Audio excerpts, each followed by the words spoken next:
I replied, "Love always starts from the heart." My best friend's sister asked me out on a night I thought nothing in my life was going to change. "Want to go out with me?" She said it casually, like she was asking if I wanted coffee, like she hadn't just rearranged the structure of my entire world with one sentence. I laughed because that's what you do when your brain hasn't caught up to reality yet. But she didn't laugh back. She just stood there, arms crossed, eyes steady, waiting for an answer she'd clearly rehearsed. Her name was Emma. She was my best friend's sister, and she was absolutely serious. "You don't have to answer right now," she added, "but I'm tired of pretending this is nothing." Nothing. That word hit harder than the question. I'd known Emma for years, longer than I'd known most people in my life.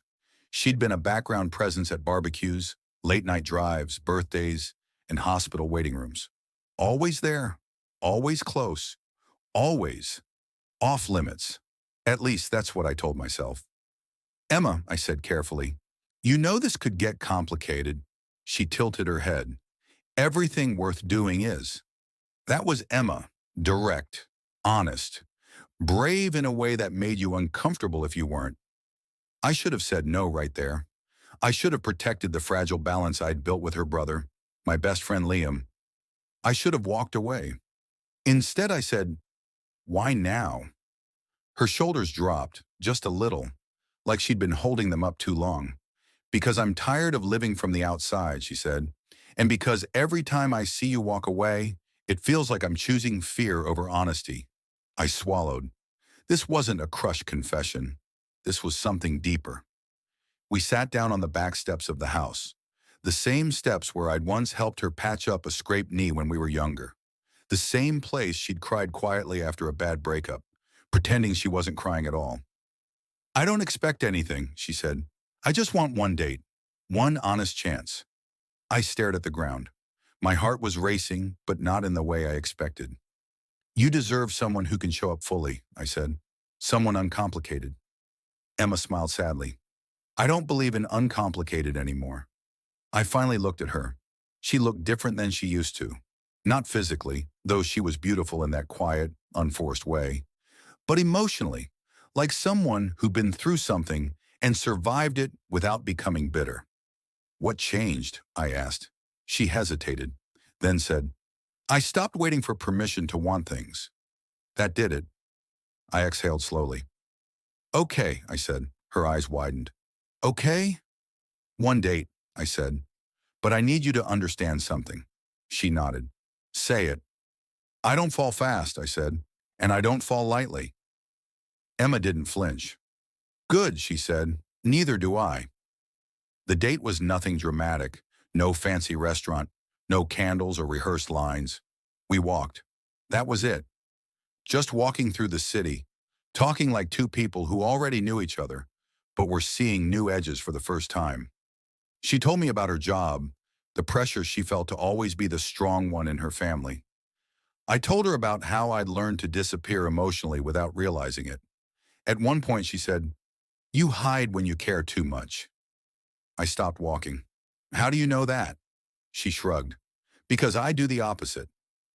I laughed softly. That explains a lot. We didn't touch much that night. A brush of fingers, a shared laugh. Long pauses that didn't feel awkward. When I dropped her off, she stood there waiting again. "So?" she asked. "So what?" "Are we pretending this didn't matter?" she asked. I met her eyes. "No," I said. "We're not pretending." She smiled. That smile stayed with me all the way home. The next morning Liam called. "You busy?" he asked. My stomach tightened. "Depends." "I need to talk to you," he said. "About Emma."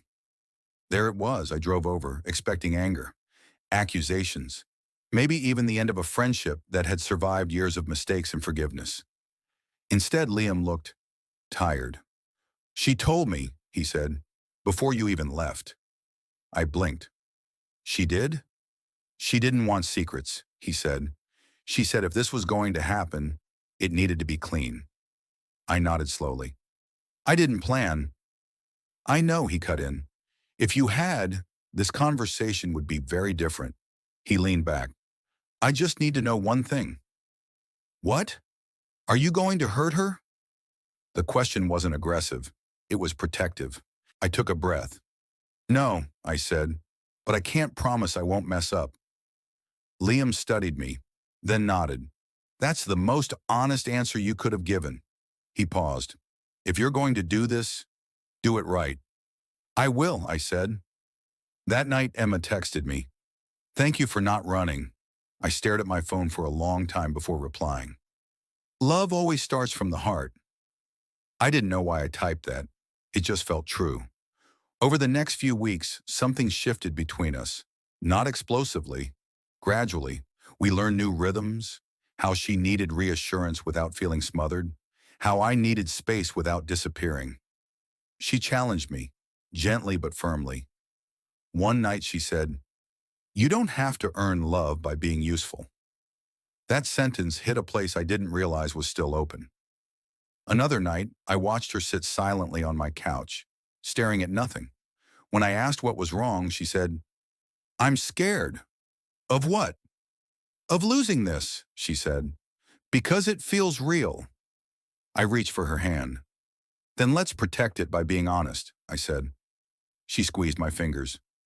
Okay, but real love doesn't arrive without friction. A month in, Emma pulled away. Not dramatically, subtly, shorter texts, polite smiles, distance where warmth used to be. I finally asked her what was wrong. She looked at me, eyes glossy. I don't know how to do this without losing myself, she said. Then don't, I replied. Bring yourself with you. She laughed weakly. You make it sound simple. It's not, I said, but it's worth it. She confessed that she'd spent years feeling invisible, always someone's sister, someone's support system, never the center of anyone's choice. What if I need too much? She asked quietly. I shook my head. Need isn't a flaw. She stared at me. You really believe that? I do, I said, because I've needed people and pretended I didn't, and it nearly broke me. That was the night she kissed me without hesitation. Not rushed, not desperate, intentional. The kind of kiss that says, I choose this. Months passed. We argued sometimes. About boundaries, about timing, about fear. But we never stopped talking. One evening we sat on the floor of my apartment, backs against the couch, sharing takeout. Emma traced circles on the cardboard box with her finger. Do you ever regret saying yes? She asked. I smiled. Do you? She shook her head. No. I regret waiting so long to ask. I looked at her. I'm glad you did. She rested her head on my shoulder. So am I. The first time she said she loved me, it wasn't during a dramatic moment. It was while folding laundry. I love you, she said, like she was stating a fact. I froze. She looked up. You don't have to say it back. I took her face in my hands. I love you, I said. I just wanted to be sure I meant it. She smiled. That's why I trust you. Liam noticed the change before anyone else. You look different, he said one day. Good different? I asked. Calmer, he said. Like you stopped fighting yourself. I thought about Emma, about her honesty, her courage. Yeah, I said. I think I did. A year later, we stood in the same place where she'd first asked me out. The back steps, quiet night, familiar air. She looked at me, eyes steady. You never answered my question, she said. What question? She smiled. The first one. I laughed. I did. No, she said. You said okay.